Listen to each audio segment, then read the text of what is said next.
Լոս Անջելեսում պաշտոնապես մեկնարկել է 2026 թվականի FIFA-ի աշխարհի գավաթի խաղարկության նախապատրաստական ակտիվ փուլը։ Քաղաքի խորհրդանշական մարզական վայրերից մեկում LA Memorial Coliseum-ում տեղի է ունեցել մամուլի ասուլիս, որի ժամանակ ներկայացվել են առաջնության կազմակերպչական մանրամասները, համայնքային ծրագրերն ու սպասվող միջոցառումները։ Կազմակերպիչները հայտարարել են, որ աշխարհի առաջնության մեկնարկի մնացել է 134 օր։ Այն լինելու է պատմության ամենախոշորը 48 երկրի մասնակցությամբ 104 հանդիպում եւ այդ բոլորը 39 օրվա ընթացքում։ Առաջնությունն առաջին անգամ 32 տարվա դադարից հետո կրկին կանցկացվի Հյուսիսային Ամերիկայում։ Լոս Անջելեսը կընդունի առաջնության 8 հանդիպում։ Դրանց թվում է նաև ԱՄՆ ազգային հավաքականի բացման խաղը, որը նախատեսված է հունիսի 12-ին։ Խմբային փուլում քաղաքը կընդունի նաև Նոր Զելանդիայի, Իրանի, Բելգիայի, Շվեյցարիայի հավաքականներին, ինչպես նաև փլեյօֆ փուլերի մի շարք հանդիպումներ եւ քառորդ եզրափակիչ 1 մրցավեճ։ Մամուլի ասուլիսին մասնակցել են Լոս Անջելեսի քաղաքապետ Քերեն Բասը, Ինգլվուդի քաղաքապետ Ջեյմս Բաթսը, FIFA-ի ներկայացուցիչներ, աշխարհի առաջնության Լոս Անջելեսի հյուրընկալող հանձնաժողովի ղեկավար կազմը,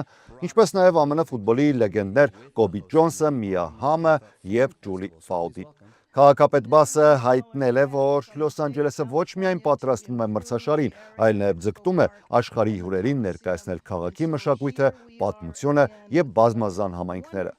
Նրա խոսքով առաջնությունը կուղեկցվի քաղաքային մասշտաբների միջոցառումներով, փառատոններով ու տնտեսական ակտիվության բոլոր թաղամասերում։ Հայտարարվել է նաև համայնքային եւ ժառանգական ծրագրերի մեկնարկի մասին, դրանց թվում են երիտասարդական ֆուտբոլային ճամբարները, հասարակական տարածքների բարեգործական նախաձեռնությունները, ինչպես նաև շարժական Kick It With Us ավտոբուս տուրը, որը 100 օր շարունակ շրջելու է Լոս Անջելեսի տարբեր համայնքներում, ֆուտբոլը եւ աշխարհի առաջնության մթնոլորտը հասցնելով բոլորին։ Կազմակերպիչները ներկայացրել են նաև FIFA-ի պաշտոնական Fun Festival ծրագիրը, որը կանցկացվի LA Memorial Coliseum-ում հունիսի 11-ից 15-ը։ Փառատոնի ընթացքում նախատեսվում են խաղերի ուղիղ հեռարձակումներ, համերգներ եւ մշակութային միջոցառումներ։